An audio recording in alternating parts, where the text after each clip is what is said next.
Muy buenas, muy buenas noches a todos los amigos del Colegio de Ingenieros de Jujuy. Los saludo iniciando otra charla en el Día de la Mujer en la Ingeniería. Pues bien, eh, en este mes de la ingeniería, que lo largamos allá por el 27 de mayo con el Día del Ingeniero Eléctrico, seguimos el 6 de junio festejando el Día de la Ingeniería, el 16 el Día del Ingeniero Argentino, y hoy 23, propiamente dicho, estamos en el Día de la Mujer. Eh, Como nos estarán esperando, tenemos para hoy la presencia virtual de un amigo de la casa, del ingeniero Carlos Manili. Para el ingeniero Carlos Manili, de parte de la comisión de la Junta Directiva del Colegio de Ingenieros, nuestro agradecimiento por su compromiso permanente, su amistad siempre afable y gentil, y con todas las pilas por transmitirnos sus conocimientos, sus experiencias. Para quienes no lo conocen al ingeniero Manili, me voy a permitir presentarlo del siguiente modo. Carlos Manili es electrotécnico especializado en instalaciones. Luego se recibió de ingeniero electricista, es profesor en disciplinas industriales, especialista en docencia universitaria, es investigador nacional categoría 3, es magíster en gestión tecnológica y está en un doctorado en educación. Lo que nos habla obviamente de una vida de estudio. Saludamos a esa vocación de estudiante, de permanente estudiante. Agradecemos que todo ese conocimiento nos lo ponga al alcance. Así que simplemente con estas palabras doy la bienvenida y reitero mi agradecimiento en nombre de la Junta Directiva y del Colegio de Ingenieros al amigo Carlos Manili. Por favor, Carlos, presentarse. Bueno, buenas noches a todos. Gracias, Marcelo, por tus palabras. Vos sabés que para mí es un honor estar con el Colegio de Ingenieros de Jujuy. También es una casa amiga que hemos concurrido muchísimas veces allá. Hubiese preferido estar allá, ¿sí? Así, comer algunas empanaditas, hacer una recorridita por la quebrada, pero lamentablemente no. Estamos en una época muy difícil para todos. No suceda lo que nos está sucediendo, tenemos que sobrellevarlo, yo creo que lo vamos a soportar, tenemos que tener todos los cuidados del mundo y espero que todos y todas mis amistades y mis afectos que están por allá se encuentren bien, al igual que todas sus familias. Por favor, cuídense y bueno, comenzaremos a lo que venimos. Nuevamente ha cometido el error el Colegio de Ingenieros en convocarme para dar una charla.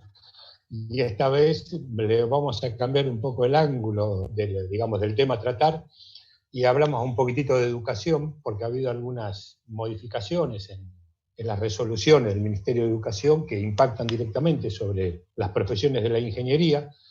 Y lo que tengo preparado para hoy son unas pequeñas diapositivas más o menos para dar un marco de referencia a lo que es el sistema educativo nacional en todos sus estadios, en todos sus estamentos, para después finalizar con el tema de lo que son las actividades profesionales reservadas que tanto le interesan a los profesionales de la ingeniería. La idea del plan de vuelo es el siguiente, es dar un pantallazo general del sistema educativo, hacer un pequeño corte cuando Marcelo pueda tener algunas preguntas que nosotros podamos llegar a responder, llegado el caso, si está dentro de mi alcance, con todo gusto lo voy a hacer, para después seguir en un segundo bloque, ¿sí?, para finalizar la charla. ¿Está bien? Entonces lo que voy a hacer ahora, voy a compartir la pantalla y ver la presentación, así que en un pequeño segundo.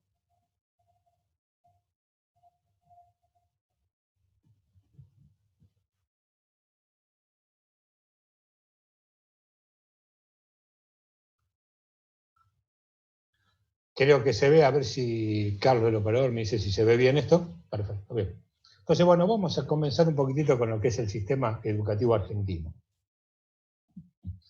El sistema educativo argentino está definido en la Ley de Educación Nacional, la 22606 del año 2006, donde establece lo que son los 4 niveles educativos. Acá no está la educación cuaternaria, que figura, digamos, mencionada en la educación superior. Entonces, pero esto es lo que está en la ley específicamente.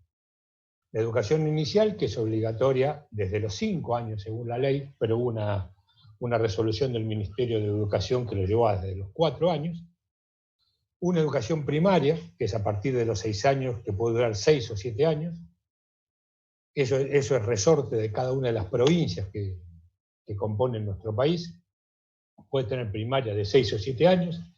Lo mismo ocurre con la educación secundaria, que puede ser de 5 o 6 años, o sea, las provincias que tienen educación primaria de 6 años tendrán secundaria de 6, y las que tienen educación primaria de 7 años tendrán educación secundaria de 5. Con lo cual, con 2 años de educación inicial, hacen los 14 años de educación obligatoria en nuestro país, inicial, primaria y secundaria, y después da paso a lo que es la educación superior, que está conforme a la ley 24.521 desde el año 95 y sigue obviamente vigente. El artículo 17 de la 26.206 establece 8 modalidades para el sistema educativo nacional. No están en orden, puse en orden en primero la nuestra, que es la única que vamos a hablar, el resto las vamos a mencionar. Lo que nos atañe a nosotros como profesionales del sector de la ingeniería es la educación técnico-profesional. También tenemos la educación artística, la especial, la educación permanente de jóvenes y adultos, la educación rural, la educación intercultural bilingüe, la educación en contexto de privación de la libertad y la educación domiciliaria y hospitalaria. Esas 8 modalidades, ¿sí?, están, digamos, mencionadas en la 26.206, en el artículo que está en la pantalla, y son las que se tiene que remitir cualquier instancia del sistema educativo nacional. La educación técnico-profesional, ahora sí en particular, está regida por la ley 26.058 del año 2005. Entonces acá están comprendidas dentro de esta ley todas las instituciones del sistema educativo. Perdón, discúlpenme. No sé qué pasó con el mouse. Todas las instituciones del sistema educativo que brindan educación técnico-profesional, o sea, obviamente de carácter nacional, jurisdiccional y municipal, de gestión estatal o privada. De esto también después vamos a hablar un poco para que vean cuáles son las diferencias que hubo en un momento en nuestro país. De nivel medio y superior no universitario y de formación profesional incorporadas en el Registro Federal de Institución de Educación Técnico-Profesional. A saber, institución de nivel medio, superior no universitario y FP, formación profesional. Acá vamos a detenernos un poco. Esto implica que dentro de lo que es la legislación de educación técnico-profesional tenemos 3 instancias que pueden pertenecer al sistema de educación formal, donde acá creo que tenemos que, digamos, que puntualizar que en muchos lugares del país, lo que es formación profesional no se considera como educación formal. Por lo tanto, no hay matriculación o registro de los egresados de ese sistema educativo. Sin embargo, hay previsiones en la ley, y de hecho vamos a poner algún ejemplo específico, de lo que es FP y cómo, dentro de que si se cumplen los requisitos establecidos por el INET, el Instituto Nacional de Educación Tecnológica, en sus marcos de referencia para los perfiles profesionales de formación profesional, se considera, ¿sí?, un egresado en sistema de educación formal. Y también, y noten esto, dentro de la Ley de Educación Técnico Profesional aparecen las instituciones de nivel superior no universitario, que es una división que está hecha en la Ley de Educación Superior, que divide al sistema de educación superior en educación superior universitaria y no universitaria. Es lo que nosotros, digamos, en criollo hablamos carreras de grado o que son carreras de pregrado. Por ejemplo, un profesorado sería una carrera de pregrado, a pesar de ser una carrera de 4 años, y una ingeniería es una carrera de grado. Sin embargo, sí, a pesar de estar mencionados en la Ley de Educación Superior, que todavía no llegamos a verla, en la educación técnico-profesional está mencionada, ¿sí?, las instituciones de nivel superior no universitario, y van a ver por qué hemos puesto el ejemplo que vendremos, creo que en el primer bloque, para que vean dónde encaja cada una de las piezas de este rompecabezas de lo que es el sistema educativo. Bien. Lo que dice la Ley de Educación Técnico Profesional dice que las instituciones educativas y los cursos de formación profesional certificados por el Registro Federal de Instituciones de Educación Técnica Profesional y el Catálogo Nacional de Títulos y Certificaciones podrán ser reconocidos en la educación formal. ¿Por qué? ¿Cuándo? Cuando esas ofertas de educación técnico profesional se estructuren utilizando como referencia los perfiles profesionales en el marco de las familias profesionales para los distintos sectores de la actividad socioproductiva que elabora el INET en el marco de los procesos de consulta que hace a nivel nacional y jurisdiccional. Es decir, el Instituto Nacional de Educación Tecnológica, el INET, lo que era antes el CONET, el Consejo Nacional de Educación Técnica. Recuerden cuando el ministro Cavallo transfiere las escuelas a las provincias, ¿sí? Digamos, una manera de achicar el Estado, y las escuelas ya forman parte de la propia jurisdicción. El CONET queda suelto, queda solo, porque es el que, digamos, era el consejo que regulaba las actividades de los CENET, de las Escuelas Nacionales de Educación Técnica. Entonces el CONET pasa a tomar la forma del INET, ¿sí? Y de ahí se federaliza, y cada vez que toma una familia profesional que es necesaria en una actividad socioproductiva que es de interés para una determinada jurisdicción, entiéndase por jurisdicción cada una de las provincias que componen nuestro país, entonces se arman mesas de trabajo en los cuales se desarrollan esos perfiles profesionales que debe cumplir la persona que, digamos, que uno pretende formar para esa actividad socioproductiva solicitada, y esto hay que dejarlo también claro, solicitada por la jurisdicción, o sea, solicitada por la misma provincia. ¿Ok? Bien. En el artículo 22, seguidamente, dice que el Consejo Federal de Cultura y Educación, para nosotros el CFE, aprobará las carreras de nivel medio y de nivel superior no universitario. Ya está aprobando las dos. Y para la formación profesional, los criterios básicos y los parámetros mínimos referidos a lo que es el perfil profesional, el alcance de los títulos y certificaciones y la estructura curricular, en lo referido a 3 grandes ítems: formación general, formación científico-tecnológica, formación técnica específica y, como una cuarta instancia, ¿sí?, la práctica profesionalizante, todo esto enmarcado en una carga horaria mínima que está fijada también en ese marco de referencia.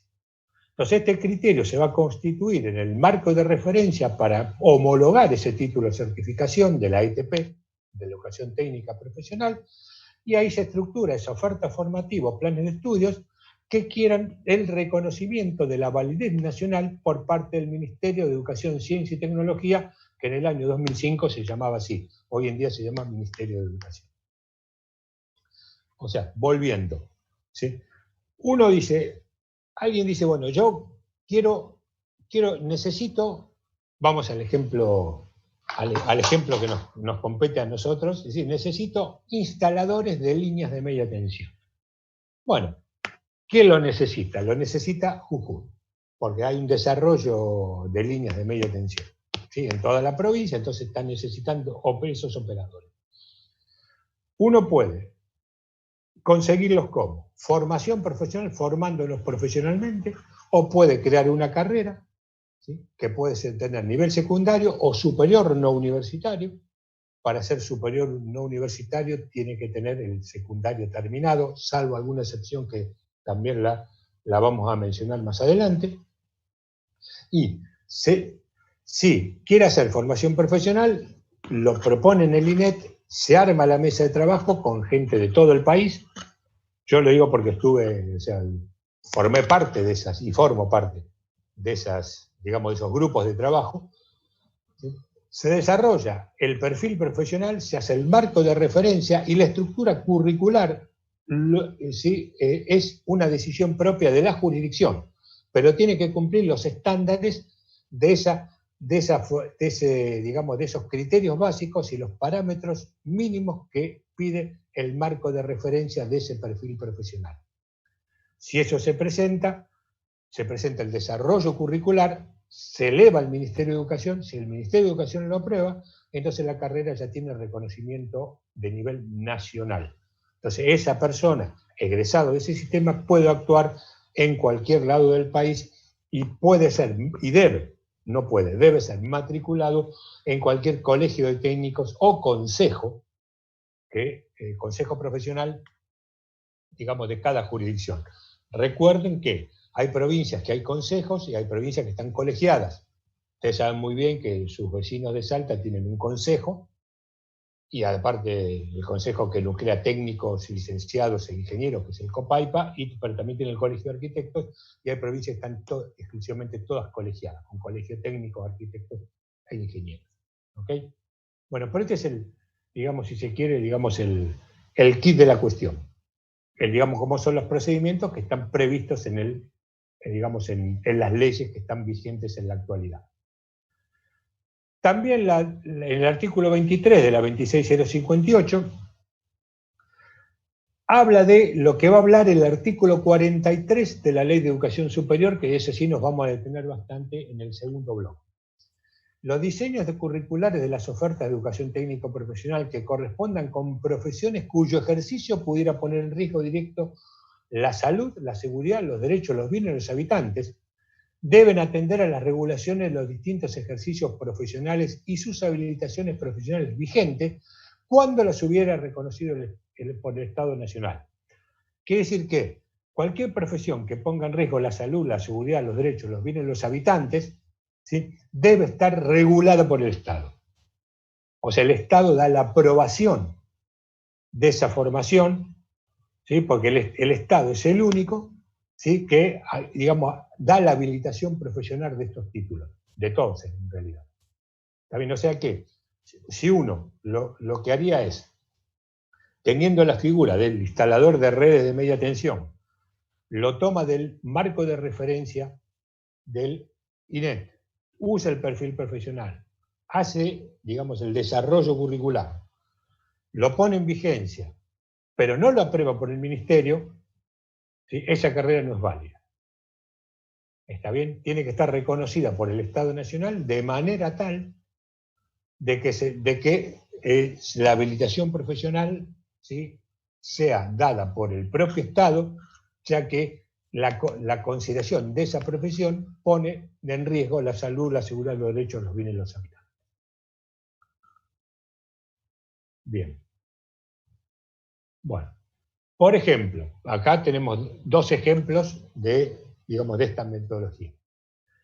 La resolución 149 del Consejo Federal de Educación del año 2011, ¿sí?, aprobó los marcos de referencia para la formación profesional inicial de todo este listado de perfiles profesionales. Según el nivel de certificación que en cada caso corresponda, que hay 3 niveles de certificación, el nivel de certificación 3 es el que puede operar en forma autónoma. Ya deja de ser un ayudante, deja de estar bajo supervisión de alguien que sea, digamos, un profesional de otra característica, y entonces el nivel 3 puede trabajar en forma autónoma. Por ejemplo, ven que aparecen ama de llaves, cocinero, ¿sí?, y lo que está en otro color, electricista en inmueble, que es una resolución de la cual yo fui partícipe, que la vamos a mirar un poquitito, creo que la diapositiva siguiente. Pero hay de todo como en botica: panadero, pastelero, recepcionista, cualquiera de estos marcos de referencia, ¿sí?, terminaron desarrollados en un perfil profesional que lo toma la jurisdicción que realmente le interesa, hace de vuelta, ¿no?, insisto con esto, hace el diseño curricular, lo hace aprobar por el Ministerio de Educación, con lo cual la carrera queda validada. Bien, entonces para el electricista en inmueble, por ejemplo, en la resolución, sí, la misma resolución, pero en el anexo 06, creo que era, el electricista en inmueble está capacitado, ¿sí?, para prestar servicios y comercializarlo en instalaciones eléctricas de baja tensión y muy baja tensión, en locales terminados en construcción, destinados a vivienda, actividades comerciales y administrativas, hasta 12 kVA. Con lo cual, si tenemos una persona que sale de formación profesional, con todas las características que detallé antes y todas las instancias que se deben cumplir para que tenga la aprobación del ministerio, entonces saldría formado una persona con, digamos, con alcance profesional de hasta 12 kVA en ese campo de aplicación que son viviendas, comercios y edificios destinados a actividades administrativas. Carlos. Bien. Sí. Sí, te transmito una pregunta que redondea varias, digamos, ¿no? Me dice un técnico, ¿cómo es el caso, por ejemplo, dices, de estar matriculado en Tucumán y tener que hacer un trabajo en otra provincia? ¿Debería matricularme en esa otra provincia? Entendiendo que hizo un curso que siguió, digamos, una formación profesional aprobada por el INET. En realidad, bueno, vamos. Contesto la pregunta. Gracias. Para hacer un trabajo en otra jurisdicción, en otra provincia, uno tiene que estar matriculado en esa provincia. Para eso están las figuras de las matrículas transitorias. Por ejemplo, hay provincias que uno dice, bueno, yo tengo que ir a trabajar a, qué sé yo, a Mendoza, por no nombrar el NOA. Tengo que ir a trabajar a Mendoza. ¿Y en Mendoza cómo hago? Si tengo que hacer una tarea profesional, una encomienda. Bueno, iré al colegio técnico, al colegio ingeniero de Mendoza, donde me corresponda, y pediré una matrícula transitoria, que obviamente deberé antes haber evaluado en mis costos cuando tomé el trabajo, ¿sí? Pagar los impuestos, los sellados, digamos, las certificaciones que correspondan de ese colegio o consejo profesional, y después puedo darme de baja y no seguir pagando digamos, todo el año, porque hay, por ejemplo, provincias como Buenos Aires, que uno tiene que pagar digamos, un honorario mínimo, no un honorario, perdón, no es la palabra, discúlpenme, tiene que haber un aporte mínimo a la caja de previsión social en forma mensual para tener un mínimo anual para su futura jubilación, que es independiente de otro tipo de jubilación que uno pueda tener. Entonces, si esa persona quiere ir a trabajar a la provincia de Buenos Aires, o bien, o debería pedir el sistema de la matrícula transitoria, porque si se llega a matricular, enseguida le van a querer cobrar todos los aportes todos los meses siguientes hasta que uno se dé de baja. Eso por un lado. Por otro lado, si la carrera está no aprobada por el INET, está bajo el marco de referencia del INET y no está aprobada por el Ministerio de Educación, entonces la jurisdicción podría no matricularlo. Y de hecho, creo que debe hacerlo así. Pero si está aprobada por el Ministerio de Educación y tiene una resolución del Ministerio de Educación como esta, la resolución del Consejo Federal de Educación 149 en ese anexo, entonces nadie puede negarle la matrícula, con el alcance profesional que está detallado en la diapositiva que ustedes están viendo. Perfecto, perfecto. No más que eso. Pero, a ver, pero hay más. Hay lugares en los cuales provincias, ¿sí?, han tomado resoluciones, ¿sí? Por ejemplo, la provincia de Buenos Aires, con la Dirección General de Escuelas, tomó una resolución, que si mal no recuerdo era la 229, donde hizo un plan de estudios para la provincia de Buenos Aires, para un instalador electricista, para 10 kilowatts y 220 volts. Vaya uno a saber de dónde toman las variables, ¿no? Bueno, pero eso es válido solo en la provincia de Buenos Aires, o sea que la persona que está matriculado en el Colegio Técnico de la provincia de Buenos Aires, con ese estudio, bajo esa resolución, solo es admitido como matrícula en la provincia de Buenos Aires y no en otro lado, no en la ciudad. Tiene que asegurarse que el estudio esté aprobado por el Ministerio de Educación de la Nación. ¿Por qué? Porque todas estas instituciones, las instituciones de FP, las instituciones digamos, de nivel medio y las instituciones superior no universitarias no tienen autonomía, digamos, académica. Está determinada por el Ministerio de Educación, mientras que la universidad sí tiene autonomía académica. Entonces, por eso las carreras siguen otro camino. Si les parece que está bien, sigo adelante, porque si no podemos ver un par de diapositivas más y hacemos el corte. Sí, nos dan las gracias. Ok, adelante. Bueno, bien. Bueno, para el nivel medio, también está previsto en la educación técnico-profesional que los planes de estudio de la ETP de nivel medio tienen que tener una duración mínima de 6 años. Y la estructura va a seguir el criterio adoptado por cada jurisdicción y, digamos, solicita a la ley que se resguarde el servicio, ¿sí?, de la práctica profesionalizante. ¿Sí? Le hace mucho énfasis la ley en el tema de la práctica profesionalizante como culminación del estudio. Quiere decir que un estudio de nivel medio, para que tenga o alcance profesional y que esté aprobado por el Ministerio de Educación de la Nación, tiene que tener, obviamente, las cargas horarias mínimas, pero una duración mínima de 6 años, cosa que no existe, por ejemplo, en FP, sino que hay una carga mínima horaria, que uno la puede distribuir como le parezca a lo largo del tiempo. O sea que esto es nivel medio y creo que no hay mucho más para decir. El nivel superior no universitario, también la cosa es diferente, porque ya el ingreso al sistema superior, que, vuelvo a repetir, lo podemos dividir en superior universitario y no universitario, tal cual lo dice la Ley de Educación Superior. Las carreras del nivel superior no universitario tienen que ser aprobadas por el Ministerio de Educación. Entonces, aparece una carrera, que es una carrera, este es un desprendimiento de un profesorado en electrotecnia, que tenía el CONET, que después pasó a ser de la Universidad Tecnológica Nacional, cuando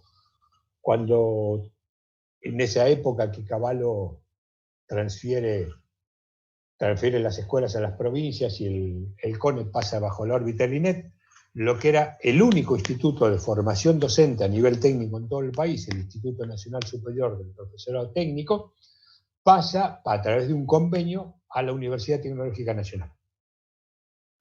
En ese momento, ¿sí?, yo ya estaba trabajando en el instituto, ¿sí?, las carreras, ¿sí?, se crearon carreras basadas en el profesorado, en disciplinas industriales de la parte de electrotecnia, y apareció la figura del técnico superior como estudio superior no universitario en control eléctrico y accionamientos, el cual, ¿sí?, en función de su plan de estudio, tiene 3 años de duración y 2.600 y casi 2.700 horas de carga horaria total.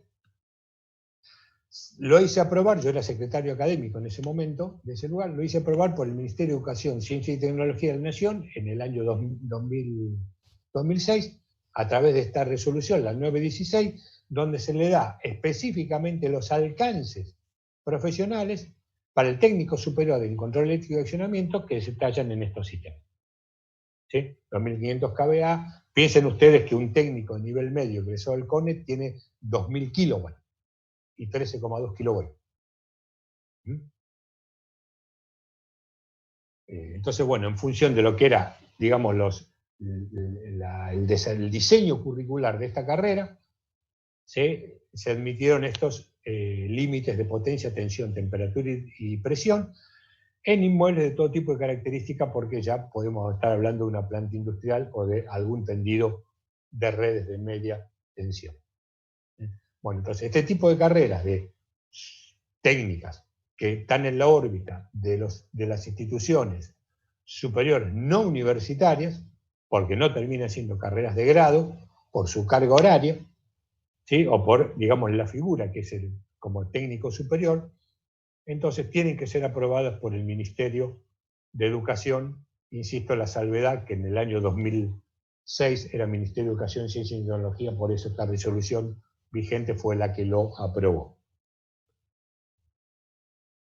Bien, entonces ahí estaríamos barriendo lo que sería formación profesional, estudios medios y, digamos, superior no universitaria, en los cuales en todos lados, sí, uno encuentra la mezcolanza de hablar alcances profesionales, incumbencias, ¿sí?, que ese va a ser el tema, digamos, el kit de la cuestión que vamos a desarrollar ahora en el segundo bloque. Si empezamos con educación superior, ¿sí?, que también alcanza superior no universitario, hay que tener presente en la ley 24.521, que es educación superior, que no necesariamente termina, que no necesariamente necesito un estudio de nivel secundario para ingresar a una universidad. Porque para ingresar como alumno, siendo mayor de 25 años y no teniendo el nivel medio o el polimodal como hubo en su momento, ¿sí?, se puede ingresar a través de una evaluación que establezca la provincia, la universidad, la ciudad de Buenos Aires, el que sea, como que es una evaluación de carácter general, historia, geografía, educación cívica, en líneas generales, ¿sí? Y aprobando esa evaluación puede ingresar como mayor de 25 años sin estudio secundario. Así que ténganlo presente como para, en el caso de que alguien o alguien que conozca no quisiera hacer un estudio, digamos, universitario, superior, no universitario, universitario, y no quiere pasar por el secundario y tiene mayor de 25 años y está dispuesta a someterse a una evaluación general, entonces tiene esta herramienta como para hacerlo. Es más, también hay herramientas para otras instancias como son la educación de posgrado. Bien. La educación superior, sí, esta diapositiva ya la dijimos 1000 veces, pero que le quede, lo divide en superior no universitaria y universitaria. ¿Sí? La gente de educación superior no universitaria no prefiere darle el nombre de universitaria, la verdad que parece un poco despectivo, porque las universidades dan educación superior no universitaria también, entonces no fue un término quizás, a mi modesto entender, no muy feliz llamarlo no universitaria, pero bueno, es lo que dice la ley. Insisto, abarca lo que no son las carreras de grado, por ejemplo, un profesorado. Mientras que educación superior universitaria, ya vimos, son las carreras de grado. Después, para los posgrados, si bien la ley fija 2 instancias, que son las maestrías y el doctorado, se ha impuesto mucho el tema de la especialización. De hecho, las universidades otorgan, digamos, porcentajes dentro del sueldo a los docentes en función del estudio que tiene y consideran la especialización, mientras que esté aprobada por la CONEAU, la Comisión Nacional de Evaluación y Acreditación Universitaria, ¿sí?, la considera la especialización como una ecuación de posgrado y le da un plus al salario docente teniendo estos títulos. La diferencia entre estas 3 instancias de la educación de posgrado se basa prácticamente en la redacción de la tesis. En líneas generales, la especialización y la maestría consideran estudios digamos, por módulos, con evaluaciones por cada módulo, ¿sí?, y una tesis final. El grado de complejidad de la tesis de especialización puede ser hasta casi monográfico. La maestría tiene otro grado de exigencia en su tesis, ya deja de ser un carácter monográfico, pero no necesariamente tiene que ser innovador, sino que puede ser un tema ya tratado, visto de otra óptica, analizado de otra manera. En su pregunta de investigación, que es la pregunta de su tesis, puede terminar con que la pregunta de investigación de la tesis no era válida. Eso puede ser un desarrollo del trabajo de investigación y vale para una tesis de maestría. Mientras que el doctorado, hay generalmente 2 modalidades. Hay modalidades que se cursan también módulos durante una cantidad N de años, ¿sí?, y después hay una tesis, que la tesis, como en todos los doctorados, tiene que ser innovadora, o sea, tiene que trascender el conocimiento actual, ¿sí? Por eso yo digo, yo tengo una especialización en maestrías realizadas y digo que el doctorado, yo no voy a terminar con el doctorado, sino que el doctorado va a terminar conmigo, ¿no? Pero bueno, estamos en etapa de redacción de tesis y la verdad que no es sencillo, pero bueno, trataremos de culminar este último estudio, digamos que el último estadio digamos, del sistema educativo, y después hay postdoctorados ¿sí? Que ya, bueno, ya exceden mi capacidad hasta de comprensión, ¿no? de dónde apuntarían los postdoc. Muy bien. Bueno, entonces esto es lo que es el posgrado. También, acá hay otra cosa, que esto también creo que es muy bueno aclararlo. Se llaman posgrado porque viene después del grado. En muchos casos van a ver, dice, curso de posgrado. No. ¿Cómo un curso de posgrado? O es un curso o es un posgrado. Me parece que no hay términos medios en esto, ¿no? Esta es una educación, digamos que cada una de estas tres instancias, especialización, maestría y doctorado, ya lo dije y lo puedo repetir, debe ser aprobado con alguna categoría A, B o C, por intermedio de la CONEAU, la Comisión de Evaluación y Acreditación Universitaria. Las categorías A, B o C son categorías, digamos, que dan jerarquía al estudio, siendo A la mayor categoría, B la que le sigue y C la última, que son generalmente se lo da a los doctorados que están a los estudios posgrado, que están recién presentados y tienen que ser evaluados, ¿sí? Para asignarle una categoría que puede quedar en la C tranquilamente, pero también puede, en función de, digamos, de su estructura y su desarrollo, pueden ser A o B, cualquiera de los dos. Pero tienen que estar, digamos, acreditados por CONEAU. Hay gente que hace, por ejemplo, posgrados en convenio con la Universidad de, puede decir cualquier cosa, ¿no? de Pamplona y Cataluña, ¿sí? Y hay que ver si hay, digamos, convalidación con el sistema educativo argentino, porque eso, si se hace un apostillado que se hace en La Haya, si eso no, digamos, no cuaja, no serviría para nada el tema de, digamos, el estudio que ha hecho uno. De todas maneras, también es bueno resaltar que cualquiera de estos posgrados son todos eméritos, o sea, no habilitan profesionalmente para desarrollar tal o cual tarea. Lo que habilita en forma profesional son las carreras de grado. Una maestría es emérito. Yo soy magíster en gestión tecnológica. Listo, ya está. ¿Qué puedo hacer? Nada. O sea, mi formación hizo que puedo gestionar, digamos, tecnológicamente determinadas herramientas, ¿sí? Que son, por mi tesis, digamos, indispensables para uso en educación. Pero no me habilita algo como me habilita, qué sé yo, la ingeniería civil a hacer un puente, por ejemplo. Eso también que quede claro que, ¿sí? Todos los posgrados son eméritos. Bien.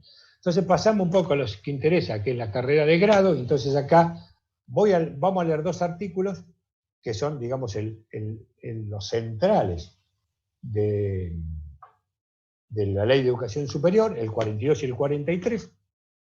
¿Sí? Y después hacemos un pequeño cortecito para que Marcelo vea si puede, hay preguntas que podemos responder y nos tomamos, qué sé yo, 2 minutos para calentar el agua al mate, si ustedes me permiten. Respondemos las preguntas si podemos y vamos a la segunda etapa de la charla. Bien, artículo 42. Los títulos con reconocimiento oficial certificarán la formación académica recibida y habilitarán para el ejercicio profesional respectivo en todo el territorio nacional, sin perjuicio del poder de policía sobre las profesiones que corresponden a las provincias. Los conocimientos y capacidades que tales títulos certifican, así como las actividades para las que tienen competencia sus poseedores, serán fijados y dados a conocer por las instituciones universitarias, debiendo los respectivos planes de estudio respetar la carga horaria mínima que fija el CFE en conjunto con el Consejo de Universidades, el CIN. Bien, ese es el 42. Pero el 43 tiene una cosa más. Es lo mismo que el 42, pero cuando el ejercicio pueda comprometer, acuérdense lo que vimos antes, ¿no? El interés público poniendo en riesgo en modo directo la salud, la seguridad, los derechos, los bienes, la formación de los habitantes, además de la carga horaria y todo lo que hace referencia al 42, los planes de estudio deben tener en cuenta los contenidos curriculares básicos y criterios de intensidad de la formación práctica que establezca el Ministerio de Educación, en acuerdo con el Consejo de Universidades. Las carreras tienen que estar acreditadas por la CONEAU o por entidades privadas, que no hay ninguna ahora constituidas, para ese fin, y el Ministerio de Cultura y Educación determinará con criterios restrictivos, de acuerdo con el Consejo de Universidades, la nómina de tales títulos, así como las actividades profesionales reservadas exclusivamente para ellos. Nosotros estamos en una profesión que es artículo 43, no estamos en una profesión de artículo 42. Artículo 42 es otra profesión cualquiera, de otra carrera de grado, cuyo ejercicio no pone en modo directo en riesgo la salud, la seguridad, los derechos, los bienes y la formación de los habitantes. ¿Está bien? Por eso acá sí aparece el final de la Ley de Educación Superior, que recién ahora, el año pasado se aclaró el término, ¿sí? La actividad profesional reservada va a aparecer una nómina de títulos que la va a decir el Ministerio de Educación. ¿Quién puede hacer qué cosa? Este es el quid de la cuestión, el artículo 43 de la 24521. ¿Ok? Que ahora de esto vamos a entrar a hablar de lo que son las incumbencias y las actividades profesionales reservadas, haciendo un poquitito de historia, ¿sí? En líneas generales. Si estamos bien hasta acá, ahí le sugeriría darle paso a Marcelo a ver qué tiene. A mí yo necesito que me den 2 minutos, pero solo 2 minutos para calentar el agua al mate. 2 minutos de corte y seguimos. Dale, hecho. Gracias. Ok. Mientras tanto, a los amigos, colegas que nos estén siguiendo, pueden hacer sus preguntas. De todos modos, les comento que todas las charlas que viene dictando de manera virtual el Colegio de Ingenieros de Jujuy, quedan en la página, en el Facebook del colegio, así que las pueden repetir, las pueden revisar a futuro si quieren, y nos pueden seguir haciendo llegar a través de los medios de comunicación del Colegio de Ingenieros cualquier pregunta que tengan, y más allá del tiempo van a ser contestadas, no necesariamente tiene que ser todo hoy, todo ya. Se pueden tomar unos días, revisar esta documentación que se está mostrando ahora y transmitirnos las preguntas a través del Facebook o de los mails del colegio. Entran en la página del colegio y ahí encuentran los links de comunicación. Para nosotros va a ser un gusto que el diálogo se mantenga, que el diálogo continúe. Recordarles también que en la semana que viene estaríamos, desde la Comisión de Ingenieros Eléctricos, estaríamos cerrando un poco nuestro ciclo del mes de la ingeniería con una charla relativa a cómo encarar un proyecto de descargas atmosféricas. Así que a los interesados también que nos vayan haciendo consultas o llegando sus opiniones a ver cómo podemos encarar este tema, cuál sería la parte que le interesaría revisar o ver, para que de ese modo justamente a nuestro disertante lo focalicemos un poco, lo orientemos hacia las necesidades que puedan tener nuestros virtuales participantes. Así que en ese sentido, de nuevo, usando los medios de comunicación del colegio, Carlos Forte, si puede poner alguna leyenda con el mail del colegio o la página, simplemente entran en la página del colegio y ya se linkean con nosotros. Las charlas antes. Sí. Perfecto. Bueno, ahí Carlos, nuestro super operador, nos avisa que las charlas las pueden ver también en YouTube, de modo que no hay... No nos salvamos, pueden revisar todo el material. La primera charla, recuerden, fue sobre el tema de redes 6G, luego tuvimos el tema de filtros y driver en iluminación, ahora estamos con un tema educativo, y la próxima que viene será entonces descargas atmosféricas. Las posibilidades de encarar cualquier tema están totalmente abiertas, dependen justamente de las inquietudes que tengan todos estos virtuales participantes, que nos hagan llegar sus inquietudes, sus preguntas, y así nosotros podemos darle forma y encarar respuestas a esos requerimientos. Volví, Marcelo. Bien, bien, Carlos. Básicamente lo que queríamos preguntarte es, a la luz de todos los trayectos que has mostrado de formación profesional, formación en la FP, técnicos y y la formación universitaria, ya trasladado todo eso a la práctica, ¿cómo entendés vos que son actualmente los resultados de de llevar a la práctica toda esta parte teórica, digamos, ¿no? Esta parte formal? A ver, yo creo, sinceramente creo que el sistema educativo en varios aspectos está muy débil, y sobre todo en el aspecto técnico. No hay una actualización permanente de todos los docentes, eso es una realidad. Quizás no tienen los medios, quizás no tienen las ganas, quizás no tienen el interés, pero nosotros notamos, sobre todo, más que nada cuando uno se pone a ver el aspecto y hablar con la gente del aspecto reglamentario y normativo, que no lo ven en los planes de estudio. Nosotros, cuando hicimos el plan del INET, la resolución que salió como resolución 149, obligamos que se vean los reglamentos y las normas a la gente de FP. De hecho, en un momento, la provincia de Buenos Aires, la dirección de escuela de la provincia de Buenos Aires, me contrató, en realidad contrató a la Asociación Técnica Argentina y me enviaron a mí, ¿no? Para darle un curso de actualización a todos los instructores de los 100 centros de formación profesional que estaban en toda la provincia de Buenos Aires. Entonces, los cuales, ¿sí?, uno le da reglamentos y normas, que es lo que necesitan, digamos, aparte del marco teórico, ¿sí?, para llevar adelante la tarea de formar a una persona.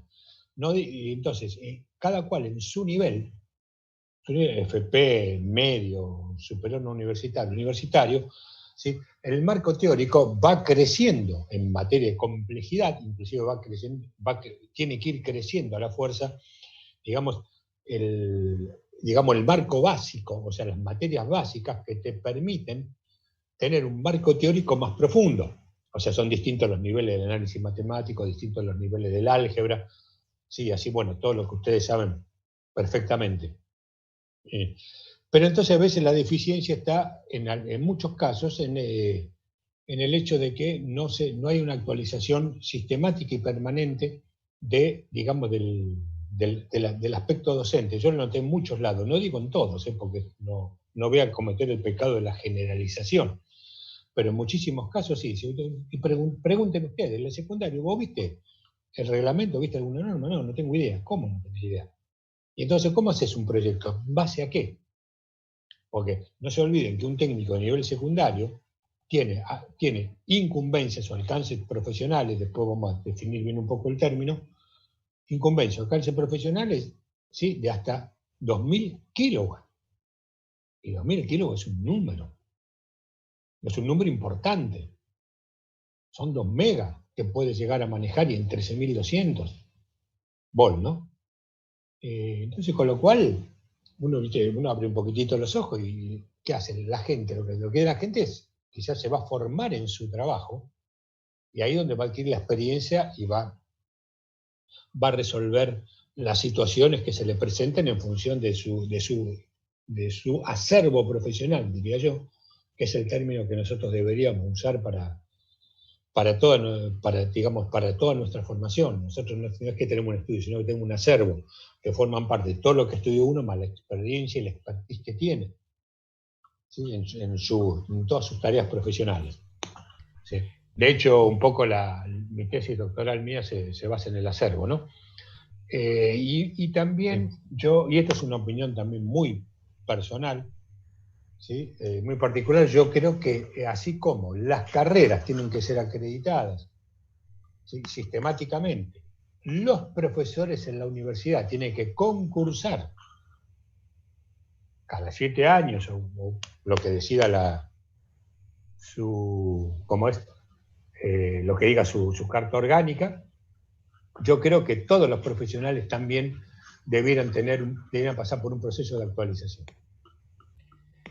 ¿Consideras en ese sentido que en el ámbito ya eléctrico específicamente una ley de seguridad eléctrica nacional podría ayudar? Sí, porque la ley de seguridad eléctrica nacional, que nosotros se está trabajando en el FONSE, yo formo parte del FONSE, que es el Foro Nacional de Seguridad Eléctrica, donde están representados todas las cámaras, todas las asociaciones. Digamos, es un grupo muy heterogéneo de distintos sectores. ¿Sí? Se habla digamos, de la actualización profesional, digamos, como manera de tener seguridad eléctrica. Yo creo que es importantísimo eso. A ver, yo voy a poner, no voy a decir ni que sí ni que no, y de vuelta, repito lo mismo, no voy a caer en el pecado de la generalización. Pero, cuando en Buenos Aires se implementa la resolución 207/95 y empieza el control estricto sobre las instalaciones de los inmuebles de baja tensión, el público, digamos, actor del sistema está dividido en tres grupos, ¿sí? Básicamente, te digo, profesionales universitarios, ¿sí? Ingenieros, arquitectos, digamos, en líneas generales, profesionales técnicos, ¿sí? E instaladores idóneos, que con un previo curso de capacitación se le dio un registro para que puedan actuar para solicitar el medidor. Para eso estaba la resolución 207/95. Pero había inspecciones dentro de las inmuebles. Creo que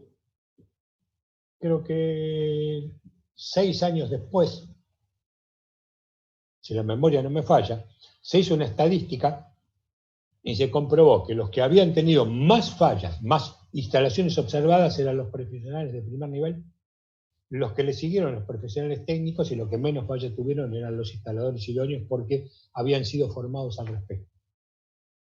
¿Está bien? Entonces esto da una idea de que cuando uno necesita trabajar y sale y trabaja y está fuera de estado en esas cosas, en la profesión que cualquiera que esté hablando de cualquier cosa, ¿no? En líneas generales, si no se actualiza, la técnica lo pasó por encima. Clarito Yo los creo que números. queda pagando. Yo creo que queda pagando. Yo tenía mi cuñado, que estudiaba ingeniería en electrónica, ¿sí? Le faltaban 4 materias para recibirse y dejó. Y pasado el tiempo dijo, bueno, voy a tratar de retomar el estudio.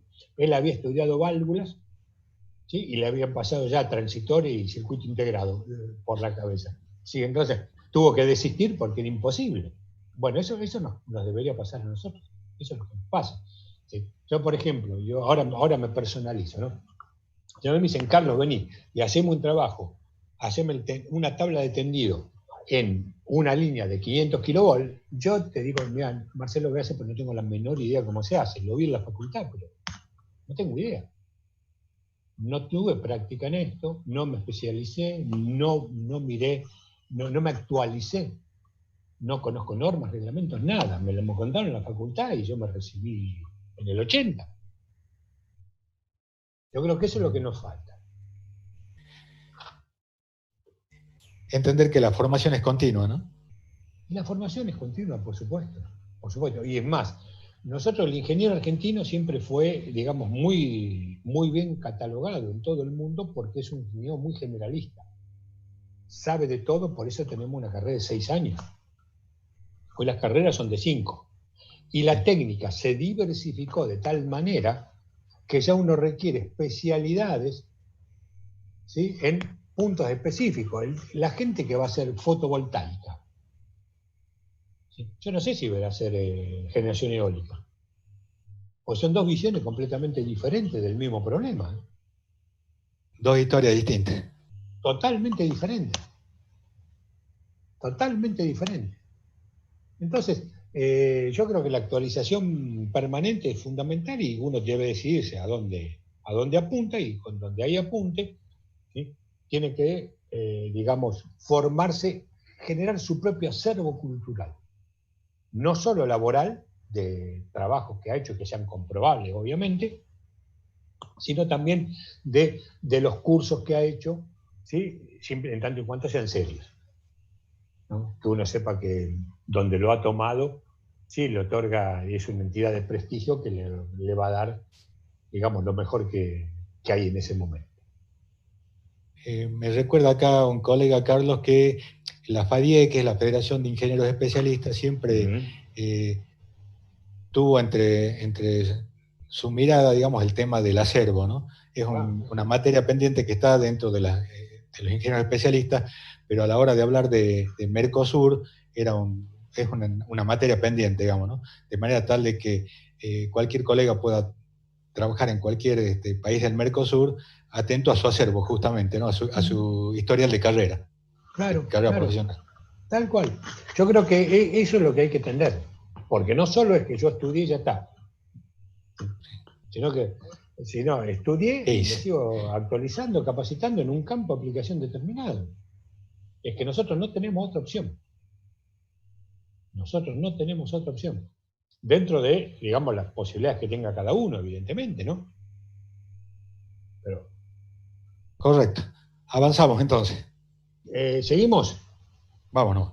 Bueno, entonces, estamos con acá en el artículo 43, que en el cual yo creo que hay que hacer un poquitito de historia para refrescar los conceptos que, digamos, que a veces se confunden a la gente, ¿no?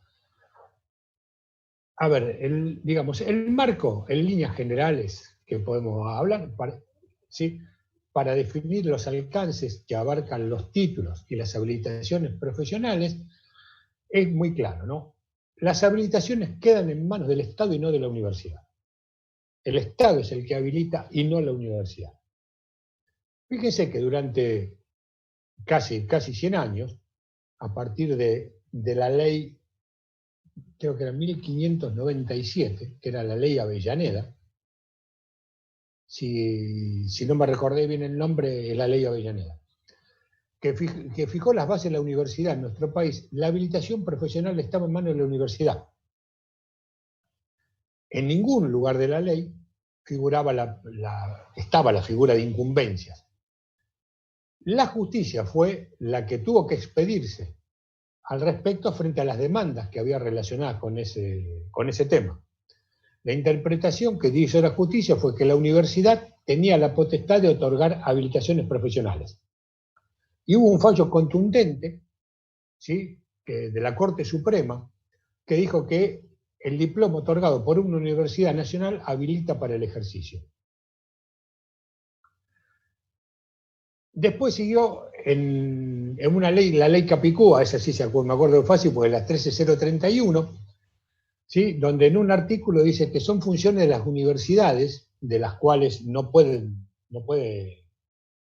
apartarse las universidades, no pueden salir de esto, preparar para el ejercicio de las profesiones liberales, ¿sí?, de acuerdo con las necesidades de la nación, los adelantos técnicos y las transformaciones, otorgando los títulos habilitantes con carácter exclusivo. Y fíjense cómo era la cosa, ¿no? Porque cuando se incorpora al sistema educativo a las universidades privadas, conviven durante, creo que más de 30 años, dos regímenes diferentes. Las universidades nacionales que dan título académico y habilitación profesional, las dos cosas, y a las privadas solamente les quedaba el título académico. La habilitación de los egresados quedaba en manos del Estado, como siempre, ¿no? Y a través de un examen final, eso se llamó la ley Domigorena, decía que los privados podían crear universidades y podían dar diplomas académicos. Y la habilitación le iba a dar el Estado Nacional. Y los exámenes, para que habilitasen para el ejercicio de esas profesiones, se iban a ser públicos y van a estar a cargo de las personas o los entes que designe el Estado Nacional. Bueno,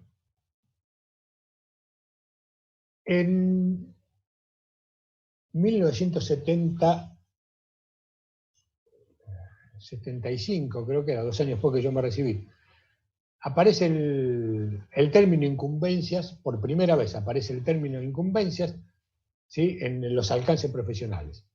Había un decreto, ¿sí?, de ese año que decía que las incumbencias profesionales de los títulos de nivel universitario que están supervisados por el Ministerio de Educación, o como se llamase en ese momento, ¿sí? Serán, digamos, esas incumbencias van a ser establecidas por ese ministerio. Y los títulos que no son considerados equivalentes a los que piden las universidades nacionales, y cuando se trate de actividades cuyo ejercicio profesional esté reglamentado por el Estado. Un estudioso de estos temas fue Emilio Mignone, que fue el primer presidente de la CONIAU. Hizo un trabajo precisamente que se llama Las incumbencias, ¿sí? Que digamos, hizo un análisis sobre este término. Es más, hay otros autores, que son Cantini entre ellos, ¿sí? Que, digamos, hicieron un análisis comparativo de estos términos, incluyendo su desnaturalización, por el que estaba mal usado y mal aplicado. ¿Sí? Para ellos, ¿sí? Y la noción de incumbencia nunca fue definida jurídicamente. Mientras que la habilitación se usa para designar los diversos efectos jurídicos del aprendizaje.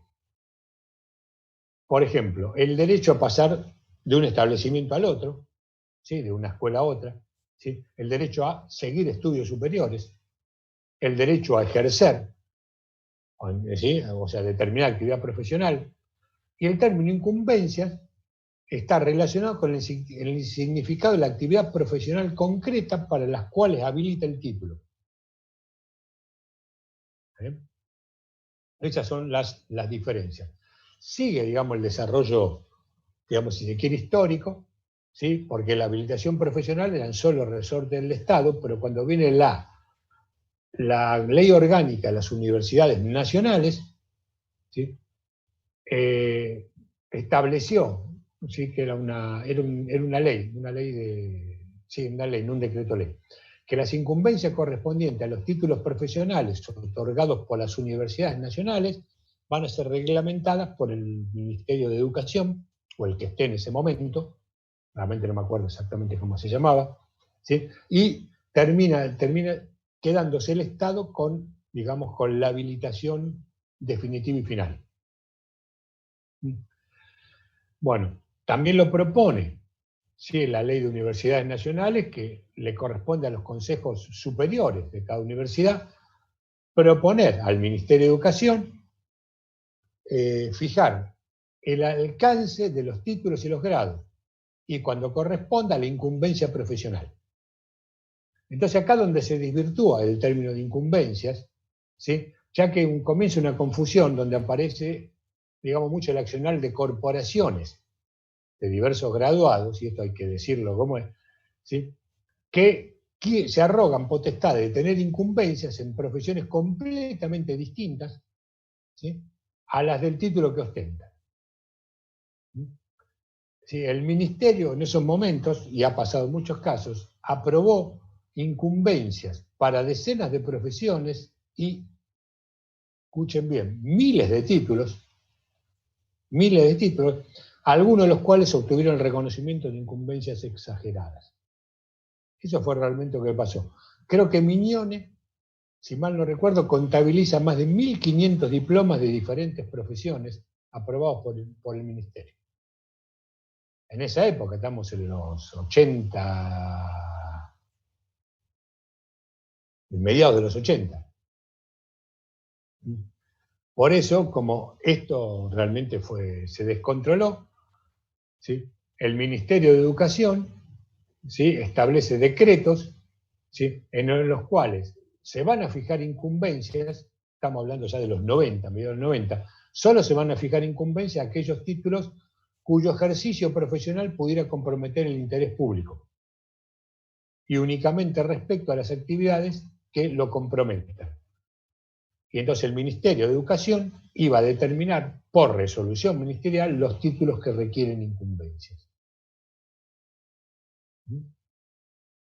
¿Está bien? Entonces, fíjense, en relación con este decreto que nombré recién de los 90 y pico, la Ley de Educación Superior refuerza los artículos 42 y 43, la distinción básica entre lo que es una profesión regulada por el Estado y la que no es regulada por el Estado.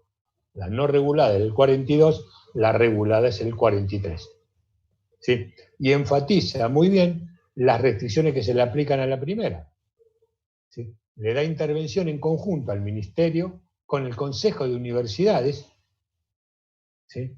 que lo que dice específicamente es que para tomar decisiones el Ministerio no puede prescindir del Consejo de Universidades por ninguna circunstancia. Así lo dice la resolución.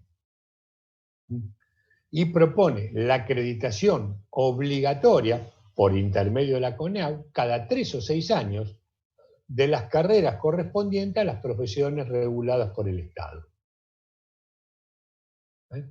Fíjense las diferencias, ya que son sustanciales. Entonces, este berenjenal termina, ¿sí?, digamos, siendo resuelto por la resolución 1254, yo le dije que era el 2019, el 2018, perdón, que reemplazó a la 1232, que era el año 2001, que en sus considerandos dice que el Consejo de Universidades definió como alcance del título aquellas actividades para las que resulta competente un profesional en función del título respectivo. O sea, nosotros somos competentes para muchas cosas. Y las incumbencias o las actividades comprendidas en el alcance del título cuyo ejercicio pudiese comprometer el interés público. ¿Está bien? O sea que el alcance del título es un alcance mucho más amplio de lo que es una porción del título cuyo ejercicio puede comprometer el interés público. Pero bien, esas incumbencias mal llamadas lo hace en el segundo, no sé el orden de los considerandos, ¿no?, pero en el segundo que está acá en la pantalla, la Ley de Educación Superior reemplaza el término incumbencia por el de actividades profesionales reservadas exclusivamente para los títulos incluidos en el artículo 43. ¿Está bien? O sea que ya se destierra para las carreras de grado el término incumbencias y un egresado tiene alcance del título y actividades profesionales reservadas. Las actividades profesionales reservadas son solo una parte del alcance del título, que es una cosa mucho más amplia. Ahí lo terminó de definir, ¿sí?, la 1254, ¿sí?, que en su resolución establece, taxativamente ya, ¿no?, determinar que los alcances del título son aquellas actividades para las que resulta competente un profesional en función del perfil del título respectivo, sin implicar un riesgo directo a los valores protegidos por el artículo 43. ¿Está bien? Ese es el alcance, lo general. Definir que las actividades profesionales reservadas exclusivamente al título, ¿sí?, son un subconjunto limitado dentro del total de los alcances del título y se refieren a lo que dice el artículo 43. ¿Sí? La tarea que pone un riesgo directo sobre la salud, la seguridad, los derechos, los bienes y la formación de los habitantes. Creo que hasta acá está bastante claro. Y también dice establecer que la fijación de esas actividades reservadas profesionales lo es sin perjuicio que otros títulos incorporados o que se incorporen a la misma puedan compartirlos. Donde acá ya tenemos otra puerta abierta. ¿Sí? O sea, perdón, esto. Si me permiten, dejo de compartir un segundo. Voy a seguir compartiendo, pero me tengo que cambiar de pantalla.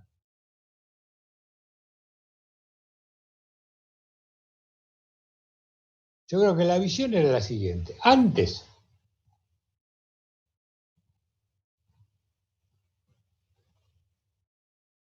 esto es lo que podía hacer el ingeniero A.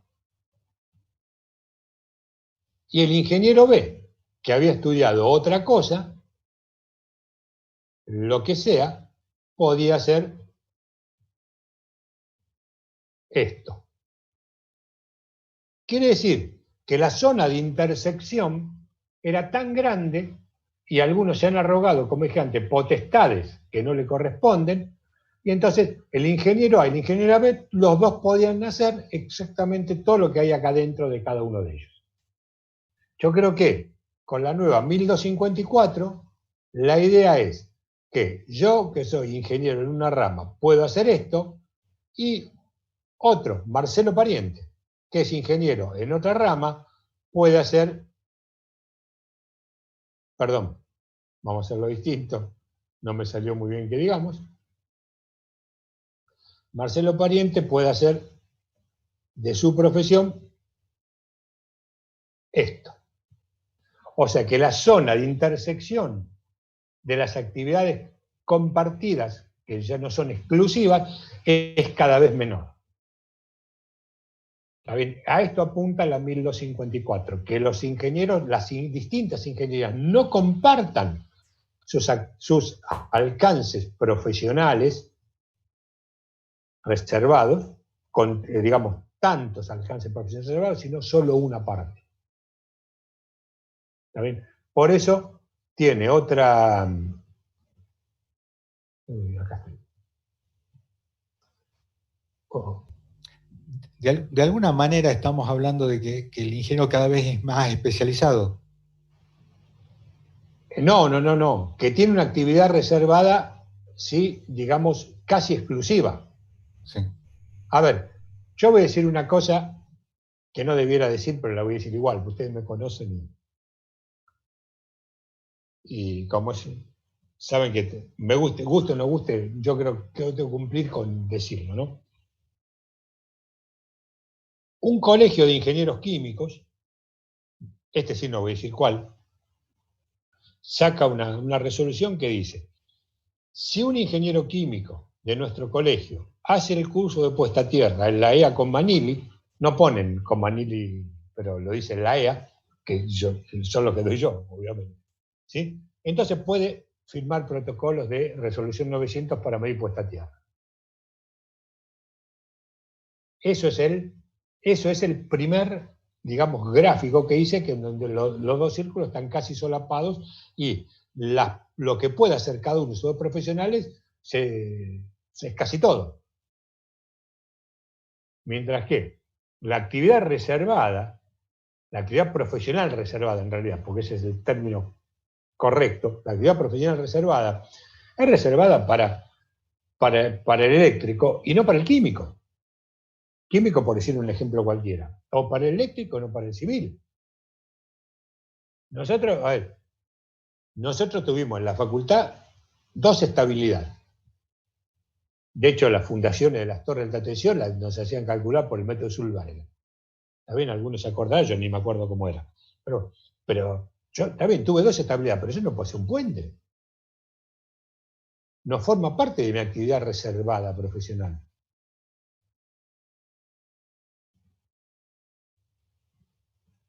Se entiende que no, que hay una lógica ahí. Y bueno, por eso mismo, entonces lo que se trata es que lo que se comparte entre distintas profesiones sea cada vez más chico.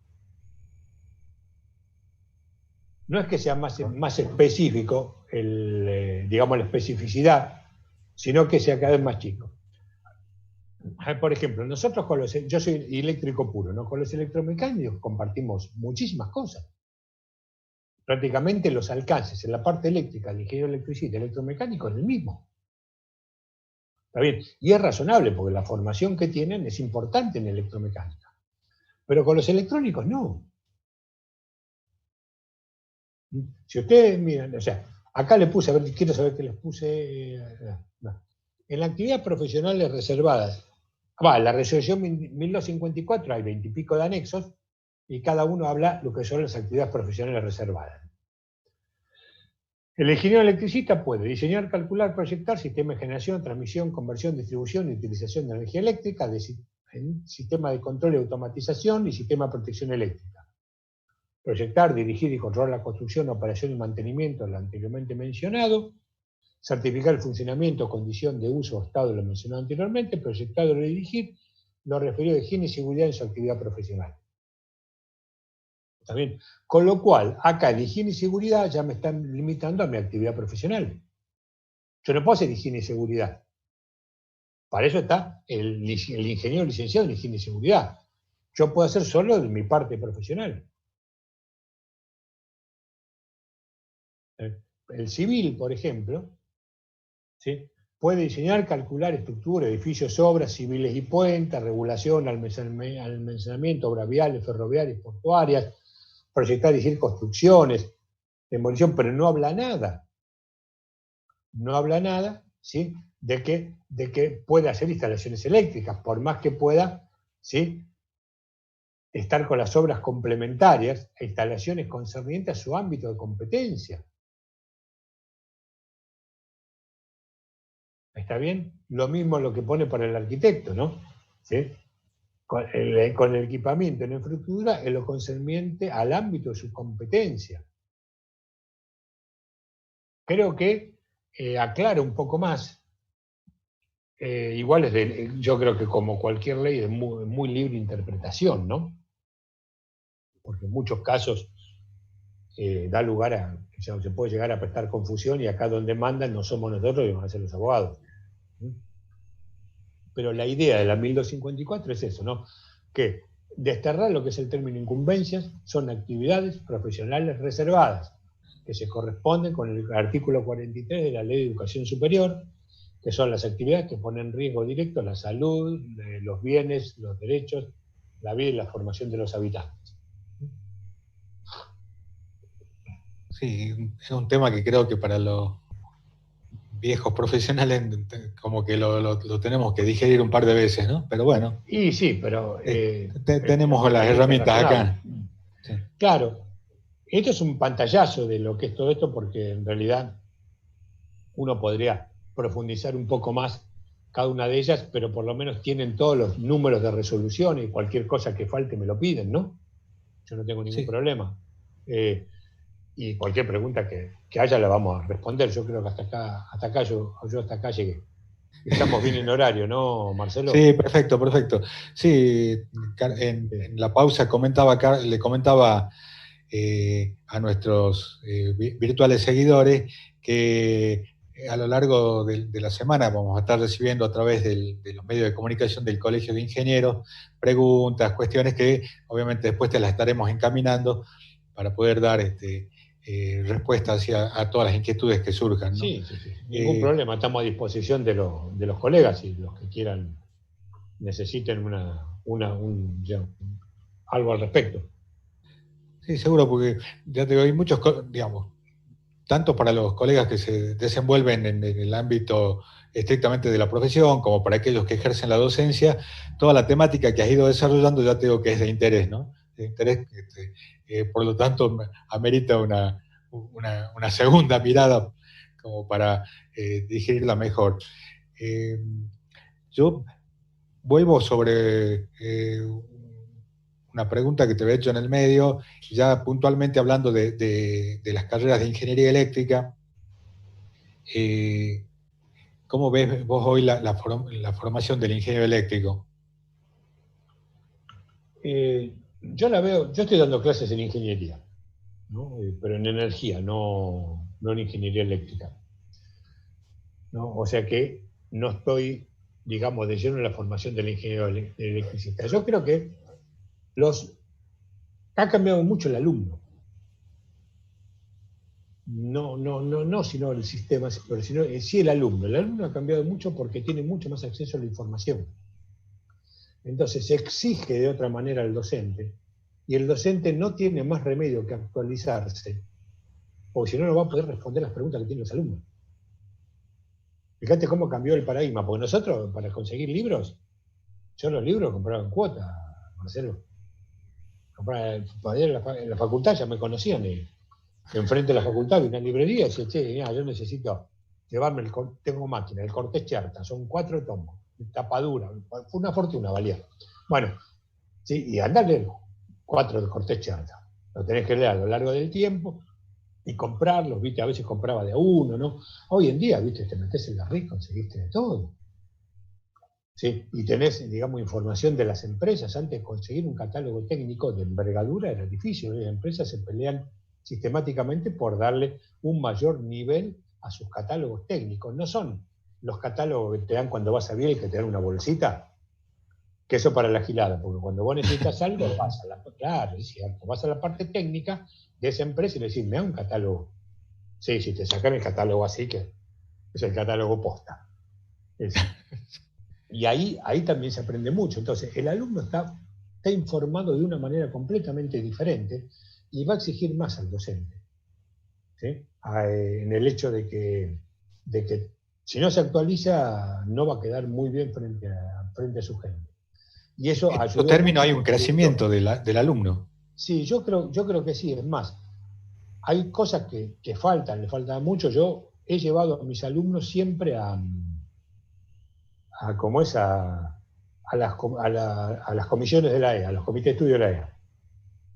Tengo varios de mis alumnos que se desempeñan conmigo, mi ayudante de trabajos prácticos, que es la profesora Natia Brala, que vengo años con ella, es como mi hija, es mi secretaria en el Comité 00, que estamos estudiando ahora la EA 91140, que es protección contra choques eléctricos, que es la edición 2020 va a ser, si Dios quiere, o 21, que es una actualización de la que publicamos en el 2004, donde vimos efecto del paso de la corriente eléctrica por el cuerpo humano, y cortocircuito y una serie de normas. Tengo otros alumnos que están en ese mismo comité, en el comité 10, exalumnos. Uno de ellos es el jefe del laboratorio de NOR, ¿sí? Que hace los ensayos eléctricos en ese laboratorio, ¿viste? Son un orgullo para mí todos ellos que han trabajado, que han estado conmigo y siguen trabajando, y uno los lleva para formarlos ahí, porque vos tenés que enseñarle a volar después que vuelen solos, ¿no es cierto? Así se hace con todos, ¿no? Y tenemos que, nosotros, yo no me canso de decirlo, nosotros somos formadores de recursos humanos. Tenemos que formar a la gente, tenemos que darles herramientas para que se puedan desenvolver y llevarlos de la mano hasta donde sea. Hoy en día hay muchos chicos, y yo lo veo, ¿viste? Hay uno de Genrode, Nacho Alonso, vos lo conocés Sí, Nacho. a Nacho, sí. Está estudiando ingeniería eléctrica, es un alumno pero rapidísimo, avesado, está en el comité 10 con nosotros. Correcto. Y hay muchos de ellos que pueden participar, y esto es abierto a todos. Me gustaría que también lo socialicemos por este medio, ¿sí? Que el que quiera participar, nosotros implementamos las participaciones virtuales, una forma de enriquecimiento profesional para la gente y sobre todo para los chicos jóvenes que se ayornan de todo lo último en materia normativa y reglamentaria. Entonces eso yo lo veo a Nacho Alonso, ¿sí? Apretando a los profesores de instalaciones, por ejemplo, con todo lo que ve con nosotros. Entonces, el profesor de instalaciones, ¿sí? Va a tener que, con todo el respeto que me merece, ni lo conozco, por eso hablo en general, ¿sí? Va a tener que decir, bueno, vamos a tener que ver qué me dice este pibe, que dice la parte 5, el capítulo 53 de AIA 9364, porque no lo leí todavía. Eso es lo que está sucediendo, digamos, en muchos casos, ¿sí? Bueno, ya casi como cierre te comento que en la Comisión de Ingenieros Eléctricos del Colegio de Ingenieros de Jujuy hemos elegido hace poco un nuevo colega que es nuestra intención justamente que nos represente en alguna de las comisiones de la EA. Así que ya nos vamos a estar contactando para presentar. Néstor Aguirre. Néstor Aguirre, no lo conozco bien, ¿no? Un pollo nuevo. Si tomamos un vino juntos, seguro que sí. No. Obviamente cuando nos diste el curso acá de puesta a tierra, él ha estado, así que seguramente sí, bueno, sí, ya con una foto ya te pones al día. Listo, ya está. Foto y vino, ya grandes amigos. Ya estamos hechos. Bienvenido Aguirre, ¿viste? Simplemente va a tener que cumplir la formalidad del caso, ¿sí? Como para que, digamos, en una institución que hace procedimientos normativos, las formalidades queremos que se cumplan a rajatabla, pero no es ninguna exigencia del otro mundo, va a representar, ahí nosotros lo que uno pretende es que sepamos que lleva la palabra el Colegio de Ingenieros Jujuy. Correcto. Fíjate que nosotros vemos que tener presencia ahí no solo nos hace llevar nuestra voz, sino como contrapartida justamente nos va a acercar las formas de trabajo que tiene la EA, y digamos como que en eso solo ya va a haber un crecimiento. Perfecto, sí, sería interesante, que pueden traer a más el que quiera participar, o otros más en forma hasta personal, como consultor independiente. La EA no tiene ningún problema al respecto. no es necesario que sea ingeniero tampoco. Ya te dije, Nacho Alonso es estudiante de ingeniería y es un valor importantísimo. Bien. Excelente, excelente. Bueno, tomamos el invite. Vale. Así que, pues bien, diré que hasta aquí llegamos, Carlos. Bueno. Un gusto haber compartido este buen rato contigo y ya te digo, nos queda como tarea dar otra miradita a toda tu charla. Bueno, sí, yo quedo a disposición para lo que ustedes necesiten. Sí, no hay ningún inconveniente, digamos, al respecto de darle material que me interese, ¿no? Sí, seguro. Como le decía a quienes nos están escuchando a través de la página del colegio, nos pueden hacer llegar consultas, preguntas y nosotros, bueno, ya la encaminamos hacia Carlos y haremos las devoluciones que correspondan. Bueno, por mi parte, yo, bueno, quiero agradecer a los asistentes que no veo, sí, pero sé que están ahí, sí. Mandarle un saludo a todos los amigos del querido Jujuy, que hace rato que no vamos, como mujer somos enamorados, que cada vez que vamos allá, por lo menos hasta como esta Humahuaca llegamos, ¿no? Excelente, excelente. De alguna manera. Así que tenemos muy gratos recuerdos, es una provincia que amamos realmente, y muy buen recuerdo de la gente, sí, de todos. Sí, así que quiero mandarle un abrazo grande a todos, no quiero olvidarme de nadie, ¿no? De todos los conocidos de allá para no, digamos, para no pecar, pero ya todos saben, los que estuvieron bien en contacto conmigo, que el aprecio es muy fuerte hacia ustedes y bueno, lo que necesiten, siempre estamos acá. Muchísimas gracias, Carlos, y quedamos en línea para una próxima. Lo que quieras. Un abrazo grande a todos, ¿eh? Y a cuidarse, por favor. Esto lo tenemos que superar entre todos. Lo mismo para vos. Bueno, chao, gente. Gracias a todos. Suerte. Finalizo acá, ¿eh? Correcto. Chao, Carlos. Pues bien, a quienes preguntan.